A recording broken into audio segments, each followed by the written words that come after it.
Hey, here we are to talk about the full moon that happens on August 4th or is August it 3rd. 3rd?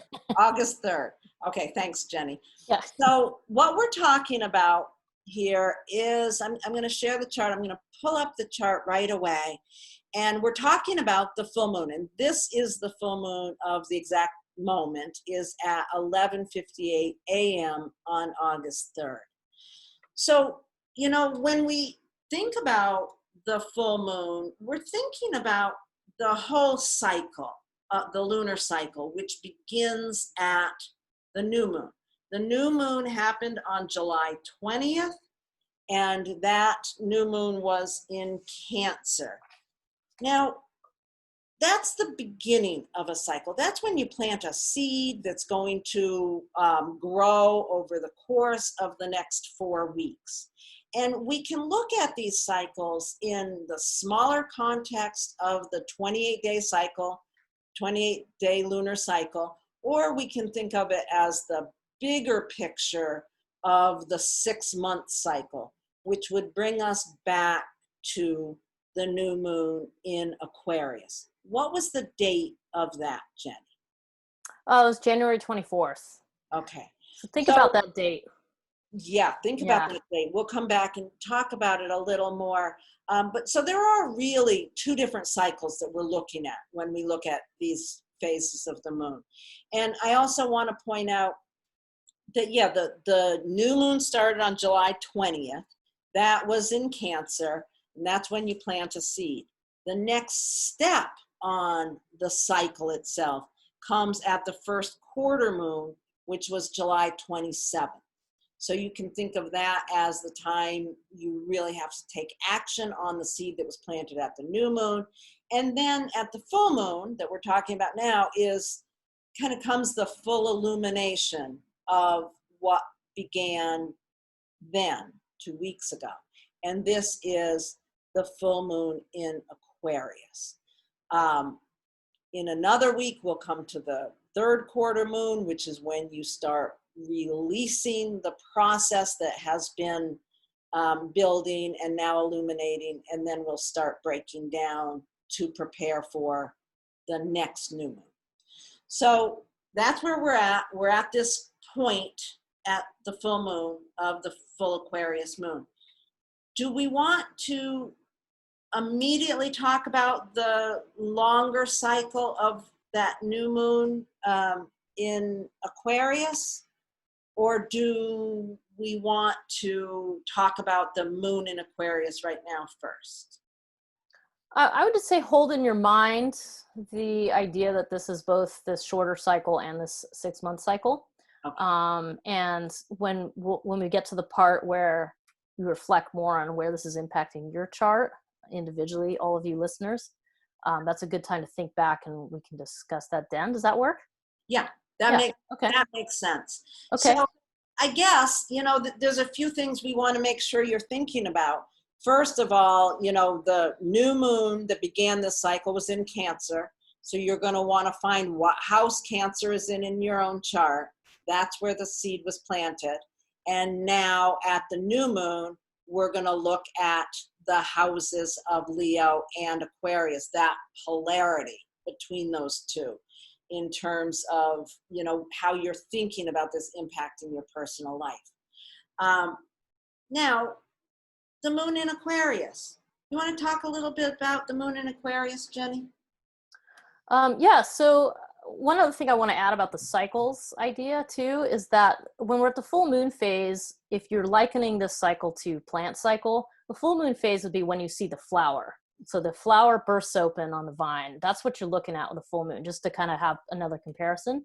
So in Aquarius, we're looking at a full bloom that is tied in with all the things that are linked to Aquarius. Things like the need to be socially significant, the need to be unusual, the demand for truth and freedom. It's innovative. It can be aloof. It can be unpredictable. These are all Aquarius type designations. It can also be brilliant and progressive. And in fact, Laurie and I were just talking about the idea before of you typically link Aquarius in with humanitarian causes, and that certainly is relevant. Like this, humanitarian calls for justice and more equality in our society. But I also have been thinking lately about like all beings, all sentient beings. So what is coming to light in this full moon that ties in with those sorts of themes?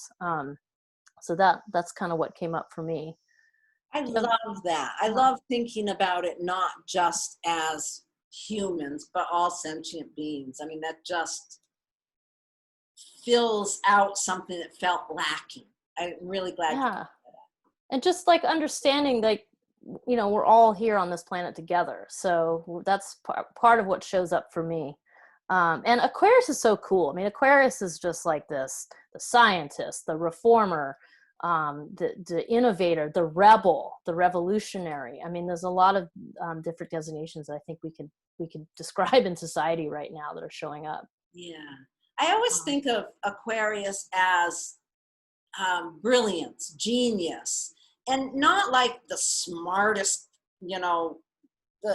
the extreme intelligence, so much as an ability to grasp things that have never been taught, the ability for the mind to go beyond. Aquarius is the sign of the future. Mm. And it's ruled by Uranus, which is very much about, that brilliance, that ability. Uranus always brings us to the future, whereas Saturn is always trying to hold us in the past. Yeah, which brings us to the next point of showing you this chart, which is that this full moon, so the sun and moon in opposition square Uranus. Right. It's almost exact. It's it's about a degree. So what that's doing is it's bringing in an extra underscore, an extra emphasis on all those things we just discussed, that desire to be out of the box, to push change, to awaken. When you bring Uranus into that mix too, now we have a very strong energy signature along that Aquarius and Uranus line. Yeah, and there's the revolutionary too. And you think about what's going on in our culture right now, and this is a very strong moment here. Yeah, it really is demanding for us to wake up. And with the backdrop of the pandemic, it has the issues of racial injustice and other things have our attention because we haven't been as occupied with our day-to-day lives and caught up in sports and going out to shows and doing all these things that I know we all miss, but at the same time, like, we're being asked to wake up. And this is a very strong statement of and this is all individually. Where do we individually need to do our work and wake up, and then collectively? So, and I think, we can all look at these three signs in our own chart, what house they fall in, and consider how, where you're being asked to wake up in your own life around these particular issues, other issues that might be showing up, on a personal level. Where is it you need to wake up? And what I think is cool, I know Laurie and I are both Leos, and so we talk about Leo maybe a little over much, but what you need to grasp about that, though, is the sun is very powerful in its own sign in Leo. So to have this particular lunation, to have that Aquarius, the Uranus in there, and then to shine that through the warmth and the generosity of the Leo sun, I mean, it brings in this idea that we've got to kind of gather people around the hearth fire. We've got to kind of bring people into community. That's where my mind goes with interpreting that. So, yeah. So in thinking about the phases and the cycles of the moon, the moon moves around so quickly. All of these planets move at different speeds, and obviously the moon is the quickest one. It takes 28 days to go all the way around the ecliptic, and as it is passing through the houses, it's picking up energy from the other planets. So if you think about that new moon, when both the sun and the moon were up here in Cancer, and since then, over the course of the last 2 weeks, that moon has moved along the ecliptic, and it picks up energy as it goes. So what has, right before this full moon, what kind of conversations, what's been going on with the moon? I love your way of describing that. Thank Yeah. you.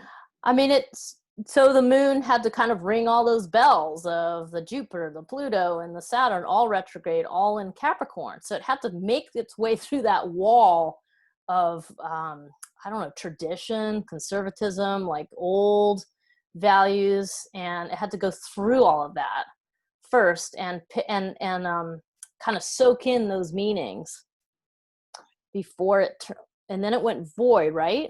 Yeah, it went void. It made Yeah. its last, let's see, it conjuncted Jupiter on Saturday, August 1st. It conjuncted Pluto early on Sunday, August 2nd. Then it conjuncted Saturn, also on Sunday. And then it went void at 10 a.m.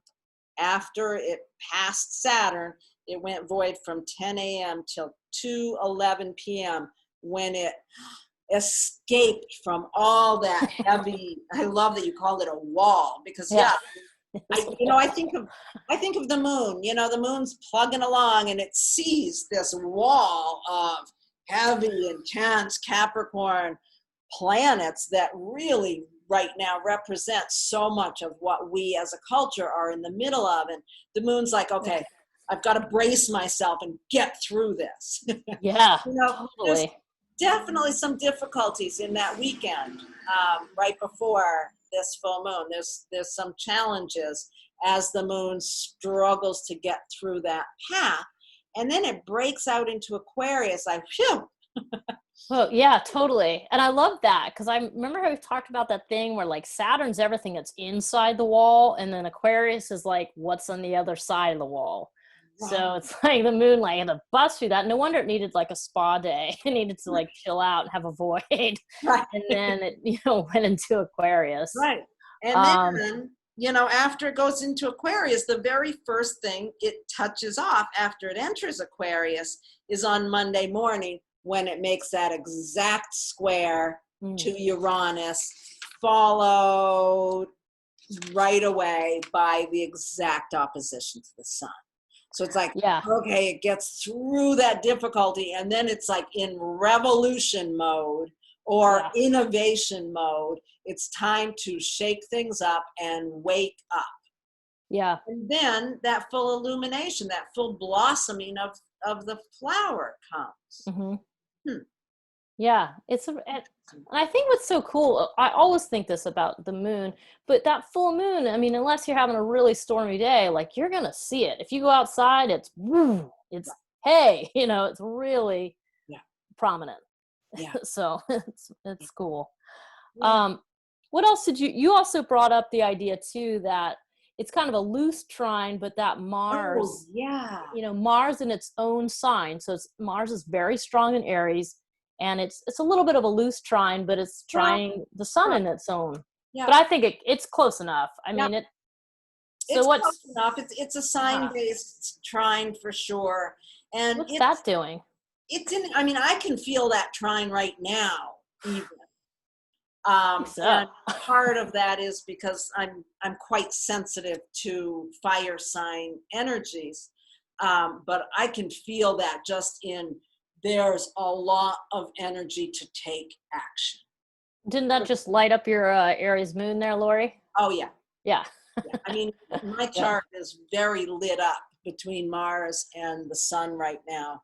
And this is going to be a powerful full moon for me, for sure.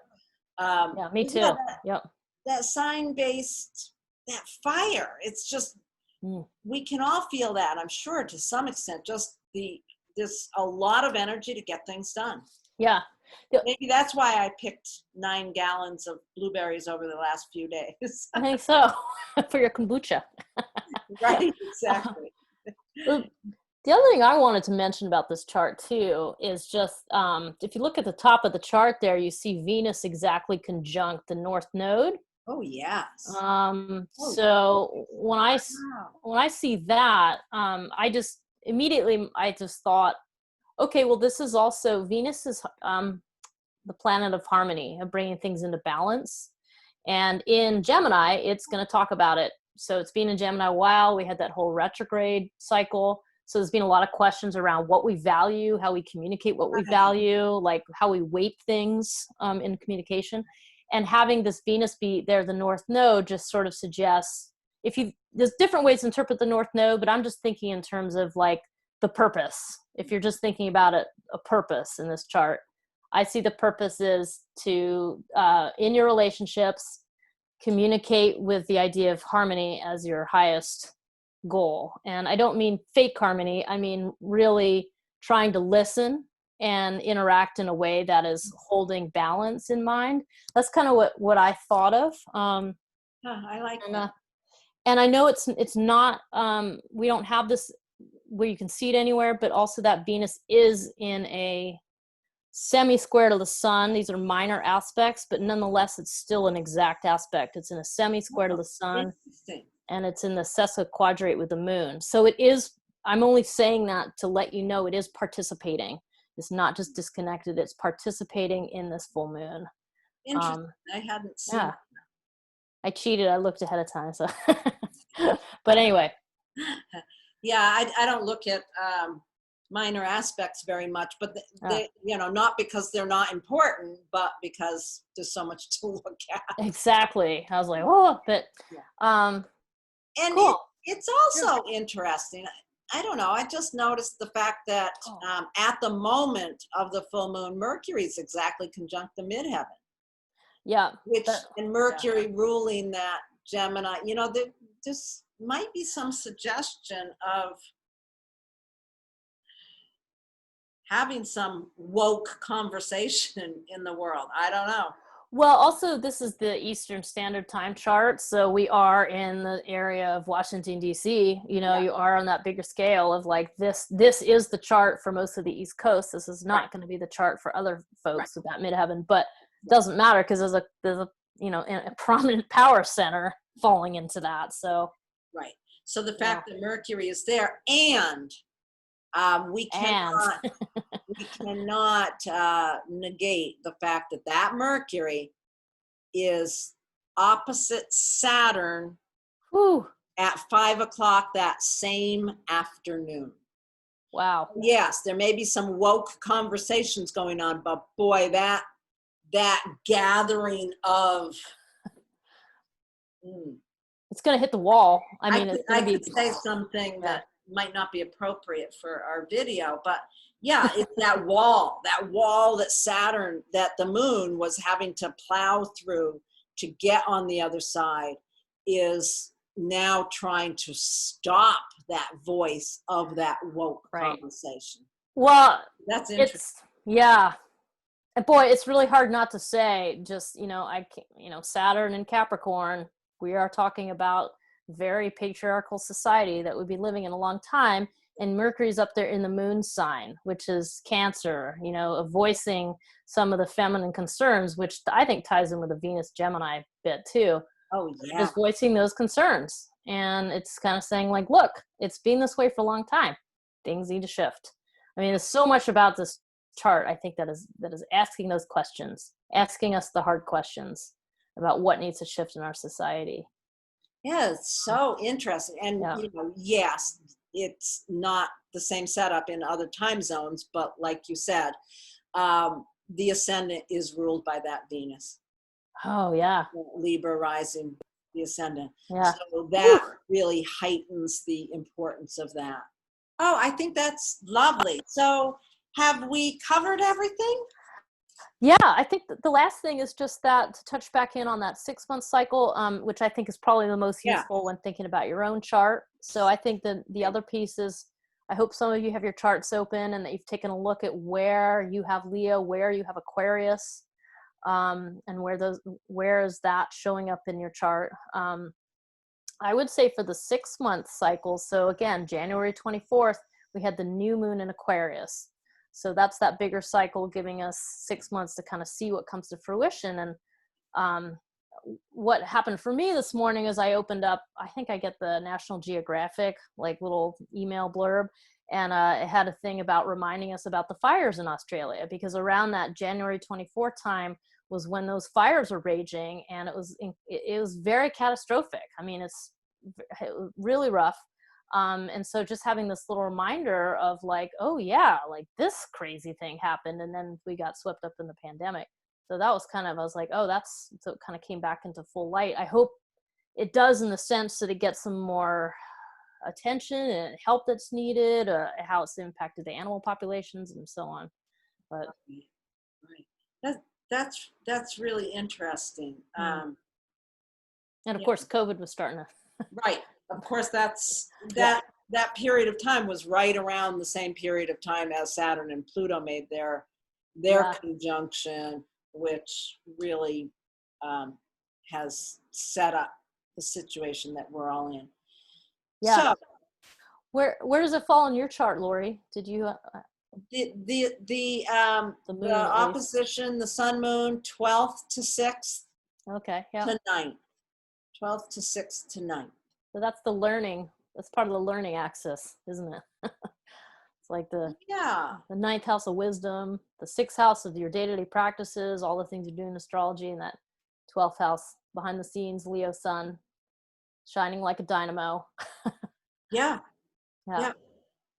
Interesting. Okay, and where does it show up in yours?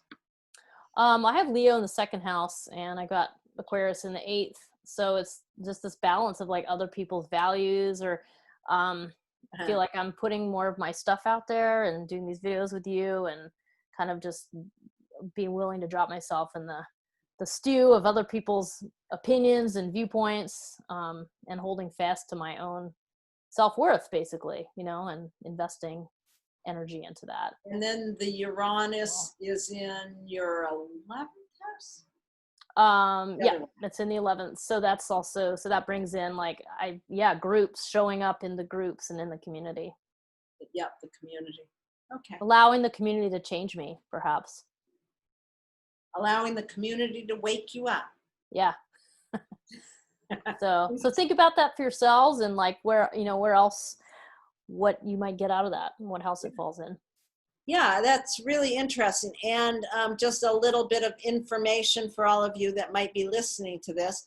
Jennie and I are talking about and planning at some point in the hopefully not too distant future that we're really talking about doing a podcast. So something to look forward to. And this is my first public statement about that. Sorry, Jennie, I hope that was okay. I'm used to it. No, it's all good. That would be great. Yeah, I hope we can make that work, because I think it would be a lot of fun.